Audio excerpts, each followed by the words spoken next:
Where do you feel like you rank as far as like West Coast rappers? Him, just him, through and through, just him. The streets know. If niggas know me, niggas know. For Complex News, I'm Pierce Simpson, joined here by Sacramento's own Mozzy. Mozzy, how you feeling, my brother? I'm platinum, man. How you doing?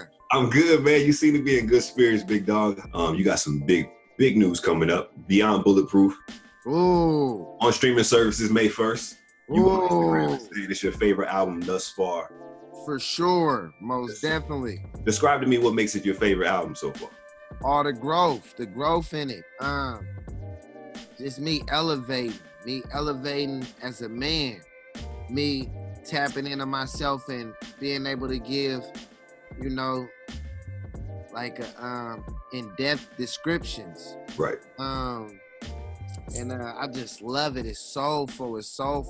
I know if my grandmother was still present, she'll love it. She always used to tell me just, you know, make sure there's substance in there. There's so much substance in there. She used to tell me, she never told me to stop rapping or nothing. She'll just say, like, change your lyrics. And I just wish she could hear, you know, the growth, because I got something to say in this album. And that's why I think it's probably the dopest thus far, because I actually got something to say. For sure. I want to send my condolences to losing your grandmother. I understand how tough that is. I lost my grandmother as well. We was close. So I get how jarring that can be. Did that change your creative process at all? I took a break. I took 5 minutes. I had to give myself some time. Right. I wasn't feeling it, you know. That's somebody who raised me since I was 2. So I was devastated. Somebody who motivated me. This is who I do it for. You know, just based on the fact that you know, that's my big dog. So hell yeah, it threw me for a loop. But I just, you know, one thing she used to preach is WORK, work. So I cried and I got to work. And so I don't feel like it really tampered with the process. Outside of the little break I took, it allowed me to dig deep. That's what it did for me. It allowed me to dig deep on this album. For sure. Did you find some things that you didn't know you even had in you, like those answers that you were searching for? For sure, I'm impressed with it. I use my own music as a therapeutic tool, so it has assisted me, and it's crazy. I love it. I just jump on the freeway, throw it on, smoke my dope, and cry, and you know, that helped me, because you know, my music actually helped me, so that's why I love it. I'm a fan of my own. For Beyond Bulletproof, you mentioned that this album is for the overlooked. If you had to describe who those people are and who you making this album for, who would they be? The ones in the penitentiary, the young life is coming up without no guidance, no good guidance, and so they kind of get discarded. The ones that we step over when we feel like we ain't got no money, watch out, I ain't got no money right now. I'm saying I double back on you. Right. You know, the homeless, drug abusers, you know, the ones that we feel the outcasts of the family, the ones that we tend to look down upon unconsciously. Right. You know what I'm saying, man? You know, just feel like the forgotten, the voiceless, ones without a voice. So, you know, I'm communicating with them, and it's I think they majority rules. I think it's more of us than less. So you know, it's my people. I ain't gonna lie, my people. Before Gangland Landlord dropped, you said that you're the big dog, you the fella, and you're the person that people come to. That was before you dropped that project. Now, on the head of Beyond Bulletproof, how would you describe yourself? I just feel like so much more. I'm so much more than I was. Right. I actually care. I actually care about living. I actually care about others prospering.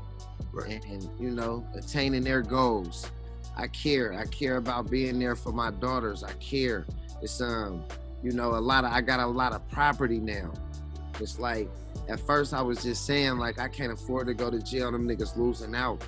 But now it's like, I mean it. I can't afford to go to jail. Them niggas losing out. Right. You know, I'm a grown man. I'm in my 30s, and I don't have 5 years to throw away. I don't have 10 years to throw away. So just becoming the man that I am now, man. I'm still big dog. I'm all that gangster shit, but you know, I think right now we merging into just pure man, just manly, just you know, shit that a man do. I was once upon a time I was influenced by, you know, little nigga activities. And now it's just I'm on a, you know, you can't walk in my house and find 100,000 cash. That motherfucker in the bank. Yeah. But we got him tucked, you know. We not buying all that jewelry we was buying at first. Not too much worried about all them vehicles we was worried about. Let's cut down on some of that shit. Let's get some of this real estate. Let's own some property. Let's purchase things that's gonna be here 40, 30, 20 years from now. Yeah. Feel me? And so I'm on that hype. Right. Was there a particular moment that sparked that shift where you was like, all right, I'm on my grown man shit now? Losing Granny. For sure. Losing Granny. It's my turn. Right. You know, when I cry. I cry like a baby. Like, you know, I feel like my big dog left me. Yeah. Who my big dog now? I ain't got no big dog. Ain't no disrespect to, you know, it's a big dog, you know what I'm saying? But she was different. And the history we got, the years, the effort, the love, you know, the attention she paid. So now it's like, you know what I'm saying, man, I'm lost. So now, you know, but I also understand life. Right. And this ain't the first time, you know, seeing or experiencing or some death transpiring in my life. So I kind of understand that, you know, we got to grow and we got to continue to go. And so, you know, I'm just accepting. I'm accepting being a big dog, not just to the family, to the trenches, right. You know, to the, like I said, to the forgotten, to the overlooked. And so that's it. That's it. Her death just put a lot of things in perspective for me. I can certainly imagine. And Mozzy, I really appreciate you just being like, just open and honest. Because a lot of times as Black men, we suppress those feelings and the things we may be going through. You know what I'm saying? That's therapeutic for me. Whenever you get to release it, that shit therapy for me, man, straight up. Hell yeah. In January 18, you gave up lean. And since then, you dropped Gangland, Landlord, and soon to be Beyond Bulletproof. I feel like it changed your creative process and maybe made you lock in more. Did you have that feeling when you kicked lean? For sure. Felt like I was Superman when I kicked that shit. Right. Was back on my CEO shit, making a lot of CEO decisions, man, big dog decisions, and you know, but I done fell back, relapsed. I put that in the song too. That you know, when Granny passed. So, but that's what it's all about. That's what my art is all about. I ain't perfect, but I work on that at least. You feel me? And but yeah, that shit. If I was to give any type of advice to the young life, for sure. I mean, you gotta have a seed. If you're gonna be a peasant on a, or if you're gonna be a pawn, if you're gonna be a pawn on the chessboard, then you know, pull up, nigga. But if you plan on being a king on the chessboard, man, you gotta have your mentality right. It's a muscle. Do you think rappers, you know, share any blame in like the prescription drug culture and like how all that is like maybe popularized? You can say that. I mean, we talk a lot about that, but we talk a lot about everything. I mean, if that's the case, shit, everything should motivate you. If us talking about drugs motivate you, then us talking about money should motivate you. You know what I'm saying? Me, if we talking about Bentleys and that motivates you, man, you know what I'm saying? Me, then you should be riding around in a Bentley, nigga. That's how I feel about it. So if you could blame us. We most definitely add blame, because this is what we preach about, and the young life love it and they tap into it. And I remember being you know, I remember being influenced by gangster rap, by Tupac, by, you know, Snoop. So that's why I got an understanding that hell yeah, for sure. We take on. I gotta take ownership in that gangster shit. Hell yeah, we're for sure responsible. Do you find, you know, you coming from a certain lifestyle in the streets, there's a code that you live by. In this industry, it can be very grimy in other ways of people just not being truthful and honest. Has it been? There ain't no codes. It's no holds bar in this industry. Right. Was that tough to adjust? And you know, if you be in it long enough, you'll see. You'll be able to taste it. They'll give you a taste of it. It's no holds barred. You're free to do anything and everything. And that, whether the politics is, you don't fuck, it don't matter. Right. It's I don't even know how to give examples because there's so many. But yeah, I just feel like it's the same rules that we got in the streets don't apply to this industry. Is that tough to like understand? I understand it. I respect it. I understand it and respect it. It's the same way that if you in any game, if you in a drug game, and you gotta, it's rules and regulations, and you gotta respect it. You gotta understand it, and you gotta respect it. It don't matter what game you in. If we go to work, it's rules and regulations. If you work for Home Depot, you know what I'm saying, me? Yeah, you got to understand what your job is, and you have to respect it. If you don't respect it, they going to, you know what I'm saying, me? Get you up out of there. So I respect it, man. Earlier in the interview, you were talking about buying property. I think in January of this year, you closed on your 4th building. You told Complex in 2018, you got $1 million in the bank. So obviously this journey from behind bars to where you at now is just like incredible. Did you expect it to be this big? Hell nah, I had on my notebook. I think I got it somewhere. I swear to God, I think I got it somewhere. But nah, I had it on my notebook. I just wanted a little spiggity and Mill Peters. Yeah. That's in the Bay Area. I function with Mill Peters for some reason. Whatever I had going on out there, I wanted a little under bucket, little under yucket. Yeah. I'm saying a couple of la-las, probably like 50,000 cash, 50,000 in the bank. And custody of my daughter, and shit like that. But I didn't even have like ownership of a house or nothing. I wasn't even dreaming big. This was my dream. I'm in a cell. This is my dream. I just want a little apartment, little Kenor, you know what I'm saying, me? And that was it. So it was it's crazy. When I got out, the music game just took off for me. And I blew past that. I blew past that 30 days out. And so it's been lovely, man. Every day I wake up, it's a new experience. I love it, and I'm in love with it. Was there a particular new experience you had recently where you like, damn, I just can't believe this. It can be the smallest. Yeah, I got my own building. I got this little compound. I was just telling bruh, like, nigga, this shit just crazy. I'm in love with it. It's not like, I'm renting somebody, but it's my shit. I love it, man. I love it. As far as beyond Bulletproof, are there any big features on there that fans can look forward to and expect?